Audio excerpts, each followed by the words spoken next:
નમસ્કાર, હું છું પાયલ બામભણિયા। ગુજરાત 20 ન્યૂઝમાં આપનું હાર્દિક સ્વાગત છે। તો જોઈએ આજના મહત્વના સમાચાર ધોળકાથી।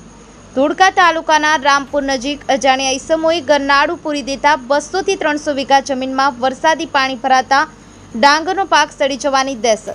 પ્રાંત અધિકારી, મામલતદાર અને નર્મદા નિગમના અધિકારીને ધરતીપુત્રો દ્વારા આવેદનપત્ર અપાયું। ધોળકા તાલુકાના રામપુર ગામે નર્મદા કેનાલમાં નાળા અજાણ્યા ઈસમોએ બંધ કરી દેતા વરસાદી પાણીનો નિકાલ થઈ શકતો નથી। રામપુર ગામની સીમમાં 200 થી 300 વીઘા જમીનમાં પાણી ભરાતા ડાંગરનો પાક સડી જશે તેવો ખેડૂતોને ભય છે। આ પ્રશ્ન હલ કરવાની માંગણી સાથે આવેદનપત્ર ગુરુવારે રામપુર ગામના ખેડૂતોએ સરપંચ નરેન્દ્રકુમાર પરમારની આગેવાનીમાં ધોળકાના પ્રાંત અધિકારી, મામલતદાર અને નર્મદા નિગમના અધિકારીને આપ્યું હતું। આ આવેદનપત્રમાં જણાવ્યું છે કે ધોળકા ખેડા હાઈવે પર રામપુર નજીક નર્મદા કેનાલ જ્યાંથી પસાર થાય ત્યાં નાનો પુલ આવેલો છે। અહીં મૂકવા મોટા નાળાઓમાં અમુક ઈસમોએ માટી અને પથ્થરો નાખી નાળા પૂરી દીધા છે। આથી રામપુર ગામની સીમમાં 200 થી 300 વીઘા ખેતીની જમીનમાં 5 ફૂટ સુધી પાણી ભરાઈ ગયા છે। હાલ આ જમીનમાં ખેડૂતોએ ડાંગરની વાવણી કરેલ છે।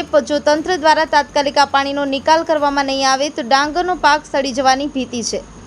આ આવેદનપત્રમાં આપતી વેળાએ રામપુર ગામના સરપંચ નરેન્દ્રકુમાર પરમાર ઉપરાંત ભરતભાઈ પટેલ, નાનુભાઈ રબારી, સુરેશભાઈ ઠાકોર, હેમંતભાઈ પટેલ, સચિનભાઈ પટેલ સહિતના ખેડૂત આગેવાનો ઉપસ્થિત રહ્યા હતા। ગુજરાત 20 ન્યૂઝ ધોળકા। હું વટની રામપુર ગામનો છું। રબારી વિક્રમભાઈ, સરતનભાઈ રબારી। મારું કહેવાનો મતલબ એક જ છે કે ઘણા વર્ષથી પાણી આ નિકાલ થતો જ તો અને ઘણા વર્ષથી થાય છે પણ ખરો, પણ આ 1-2 વર્ષથી ઘણું નુકસાન થાય છે। નારા બંધ થઈ ગયા છે, પાણીનો નિકાલ થતો નથી। આગળ માણસો જવા દેતા નથી પાણી।